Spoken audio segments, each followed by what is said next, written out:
इंद सद्वंदियाणम तिहुमणहित मधुर विसद्वक्काणम अंतातीत गुणाणम नमो जिणाणम जित भवाणम। इस प्रकार पंचस्तिकाय संग्रह ग्रंथ का मंगलाचरण करके हम पिछली बार जो गाथा 3 हमने पढ़ी थी उसका एक रिवीजन करते हैं। 5 अस्तिकायों का संभाव पूर्वक राग देश से रहित निरूपण, उनका जो समवाय है अर्थात 5 अस्तिकायों का जो समूह है वह समय कहलाता है, ऐसा जिनवरों ने बताया है। 5 अस्तिकायों का समूह जहाँ तक है वही लोक है और उससे आगे माप रहित अनंत आलोक है, वो भी खाली नहीं है, उसमें वो आकाश स्वरूप है, उसमें आकाश द्रव्य रहता है। इसके बाद हमने शब्द समय, अर्थ समय और ज्ञान समय की चर्चा की थी।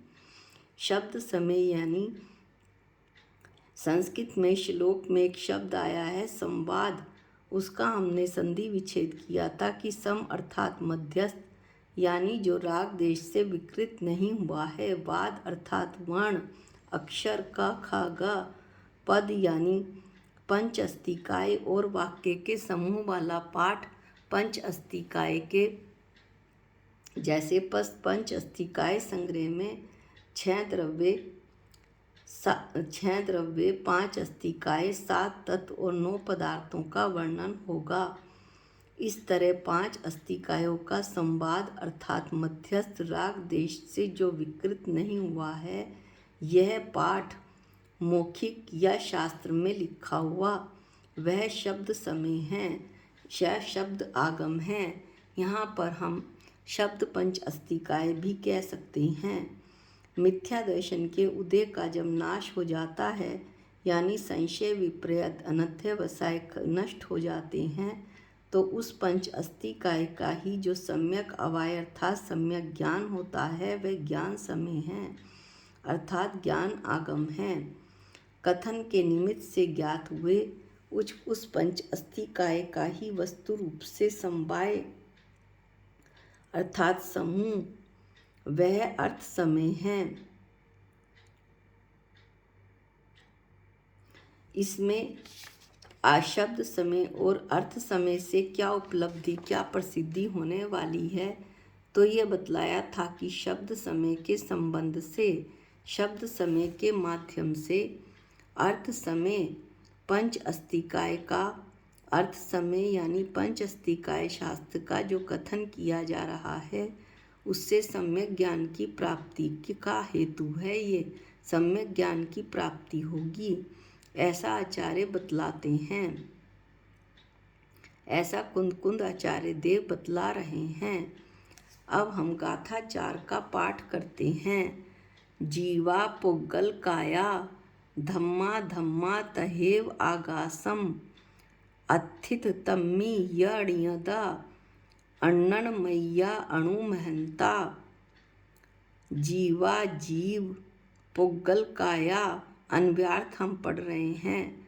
पुग्गल काया पुद्गल काये धम्मा धम्मा धर्म आधर्म तहेव तथा आगासम आकाश अस्तित्व तम्मी नियदा अस्तित्व में नियत अनन्मय्या अस्तित्व से अनन्य में य और अणु महंता और ये अणु महान हैं। इस तरह यहाँ पर 5 अस्तिकाय कौन कौन से हैं और उनका स्वरूप क्या है ये बतलाए हैं। तो जीव पुद्गल काय धर्म अधर्म और आकाश ये तो 5 अस्तिकाएँ हैं। इनके बारे में 3 विशेषण बताए हैं। ये अस्तित्व में नियत हैं, अस्तित्व से अनन्य में है और अणु महान है। आज 2 विशेषणों की चर्चा हो पाएगी। टीका। यहाँ इस गाथा में 5 अस्तिकायों की विशेष संज्ञा नाम सामान्य विशेष अस्तित्व तथा कायत्व कहा है। सामान्य विशेष अस्तित्व और कायत्व कहा है। कायत्व यानी बहुप्रदेशीपना कहा है। सामान्य अस्तित्व और विशेष अस्तित्व क्या है, इसका वर्णन आगे करेंगे। और 5 अस्तिकायों की विशेष संज्ञा यानी नाम। तो हम विशेष संज्ञा का अर्थ जानते हैं। जीव, पुद्गल, धर्म, अधर्म और आकाश, यह उनकी विशेष संज्ञाएं। अन्वर्थ जानना। विशेष संज्ञाएं से मतलब है, अन्वर्थ से मतलब है कि अर्थ का अनुसरण करते हुए 5 अस्तिकायों के नाम। जीव, जो चैतन्य प्राणों से जीता है, जीता था और जिएगा। पुद्गल, पुद प्लस गल, मिलना और बिछड़ना, जो मिलते और बिछुड़ते हैं। धर्म, द्रव्य, जो गति में सहायक है। अधर्म, द्रव्य, इससे उल्टा, जो स्थिति में सहायक है। आकाश, जो अवगाहन देता है। इस तरह से 5 अस्तिकायों के नाम उनके अर्थ के अनुसार ही हैं। ये तो हुई विशेष संज्ञा। अब आगे जो है सामान्य विशेष अस्तित्व हम पढ़ते हैं। ये जो 5 अस्तिकाएँ हैं वो उत्पाद व द्रव्यमयी हैं, अर्थात वे सामान्य विशेष सत्ता में नियत हैं। व्यवस्थित होने से उनके सामान्य विशेष अस्तित्व भी हैं। इस पंक्ति का मतलब समझते हैं कि उत्पाद व द्रव्यम सत। तत्वाः सूत्र का ये सूत्र है कि उत्पाद व द्रव्य, जो द्रव्य है वो सत्य है, उसमें वो सत्ता है, उसमें सत्ता ही उत्पाद व द्रव्य वाली है। तो ये इसमें सामान्य और विशेष सत्ता में नियत हैं, व्यवस्थित हैं, विद्यमान हैं। और इनके 5 अस्तिकायों के सामान्य विशेष अस्तित्व हैं, ऐसा निश्चित करना चाहिए। अर्थात सामान्य अस्तित्व तो है ही, विशेष अस्तित्व भी है। अब आगे कहते हैं आचार्य कि ये जो 5 अस्तिकाएँ हैं वो अपने अस्तित्व में नियत होने पर भी, अस्तित्व में व्यवस्थित होने पर भी उदाहरण देकर बता रहे हैं। जिस प्रकार बर्तन में रहने वाला घी बर्तन से अन्य में है, यानी क्या दृष्टांत दिया है कि बर्तन में रहने वाला घी बर्तन से अलग है। उसी प्रकार ये 5 अस्तिकाएँ अपने अस्तित्व से अन्य में नहीं हैं, भेद वाले नहीं हैं, क्योंकि वे सदैव अपने से निष्पन्न अर्थात अपने से सत हैं। अपने से उत्पाद व द्रव्य वाले होने के कारण वे अपने अस्तित्व से अनन्य में हैं, अभेद हैं। जैसे जो घी है वो चिकनाई के साथ अनन्य में है, लेकिन बर्तन के साथ अनन्य में नहीं है, बर्तन से अन्य में है। चीनी जो है वो अपनी मिठास के साथ अनन्य में है। अग्नि उष्णता के साथ अनन्य में है, लेकिन गुलाब जामुन मिठास के साथ अनन्य में नहीं है। गुलाब जामुन में मिठास भरी जाती है, मिठास अलग है और गुलाब जामुन अलग है, अन्य अन्य हैं, लेकिन फिर भी वो मिठास में अवस्थित है, नियत है। ये मतलब हुआ अस्तित्व से अनन्य में और अस्तित्व में नियत पने का। अस्तित्व से अनन्य में होने पर भी उनका अस्तित्व में नियत पना न प्रयोगों से है। भगवान ने ऐसा बताया है। 2 न बताए हैं, द्रव्य आर्थिक और पर्याय आर्थिक। जहाँ कथन एक न के अधीन नहीं होता, किंतु दोनों नयों के अधीन होता है, इसलिए वे पर्याय आर्थिक न से, जो अपने से कथनचित भिन्न भी है, ऐसे अस्तित्व में व्यवस्थित हैं। वे कौन? 5 अस्तिकाएँ। अपने से कथनचित भिन्न यानी कि लक्ष्य और लक्षण पर जब हम पर्याय आर्थिक न से कथन करेंगे तो लक्ष्य व लक्षण का भेद आ जाएगा। यानी कि जीव तो लक्ष्य है और चेतन उसका लक्षण है। और द्रव्य आर्थिक न से हम कहेंगे तो स्वयं ये सत विद्यमान है, यानी चेतन ही जीव है। इस तरह सत होने के कारण यह अस्तित्व से अनन्यमय है, अस्तित्व से अभेद है। अब ये दो नय की जो चर्चा है वो हम थोड़ा विस्तार से करते हैं ताकि अच्छे से बात समझ में आ जाए।